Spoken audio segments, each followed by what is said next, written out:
মনে হতেই পারে তড়কা আবার মুসুর ডালের হয় কি করে, আর সেটা স্বাভাবিকও বটে, কারণ ঘরে বা বাইরে আমরা তড়কা মানেই ডিম দিয়ে সবুজ খোসা সহ মুগ ডাল রান্না বুঝি। প্রত্যেকটা ডালেরই একটা নিজস্ব গন্ধ আর স্বাদ আছে। কিছুটা দেখি কেমন লাগে এই ভাবনা থেকেই বেশ কিছুদিন আগে বাড়িতে বানিয়েছিলাম, বেশ ভালো লেগেছিল। তারপর আরও একবার বানালাম চ্যানেলে আপলোড করব বলে। 1.5 কাপ মুসুর ডাল ভালো করে ধুয়ে সেদ্ধ হতে দিয়েছি। এখানে যেটা না বললেই নয়, ডালটা কিন্তু একেবারেই শুকনো শুকনো করে সেদ্ধ করতে হবে। তাই প্রথমে 2 কাপ জল দিয়ে ডালটা সেদ্ধ হতে বসিয়েছি। এরপর খেয়াল রেখে মাঝপথে সব জল যখন শুকিয়ে গেছে তখন আরও 2 কাপ গরম জল দিয়েছি, কারণ ডাল সেদ্ধর মাঝে যদি জল দিতেই হয় তাহলে গরম জল দেওয়াই ভালো। গরম ডালের উপরে ঠান্ডা জল দিলে ডাল সিটিয়ে যায়, সেদ্ধ হতে দেরি হয়।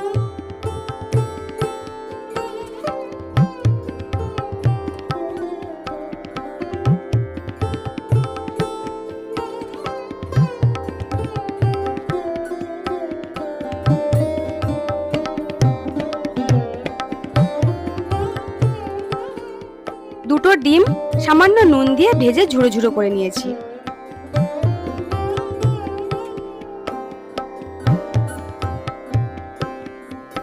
ঝুড়ো করা ডিম তুলে নেওয়ার পর কড়াইতে আরো একটু সর্ষের তেল দিয়ে তাতে গোটা জিরে, শুকনো লঙ্কা আর তেজপাতার ফোড়ন দিয়ে হালকা ভেজে নিয়েছি। একটা মাঝারি সাইজের পেঁয়াজ কুচি করে দিয়ে মিনিট 3 ভাজার পর গ্রেট করা রসুন দিয়ে আরো একটু ভেজেছি।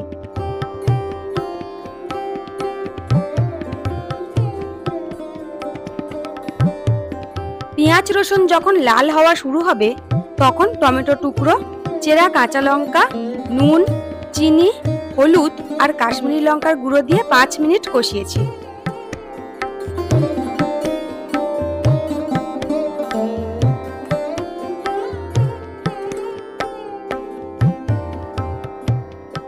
সমস্ত মশলা কষানো হয়ে গেলে সেদ্ধ করা মুসুরির ডাল দিয়ে আরও 3-4 মিনিট কষিয়ে 1 গ্লাস গরম জল দিয়েছি।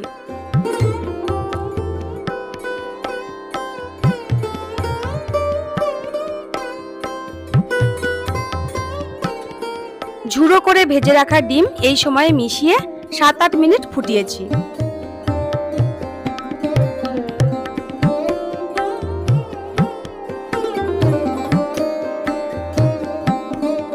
বিশেষ কোনো মশলা আমি এখানে অ্যাড করলাম না, ধনেপাতা কুচি আর লেবুর রস মিশিয়ে নামিয়ে নিয়েছি।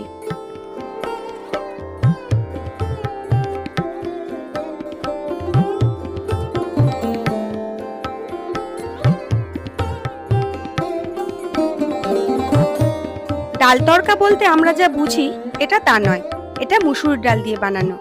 তাই আর 5টা দিনের মতন ভাত দিয়ে খেলেও ভালো লাগবে, কিন্তু বাড়িতে আমরা প্রথমবারে ভাত দিয়ে আর এইবারে পরোটা দিয়েই খেয়েছিলাম।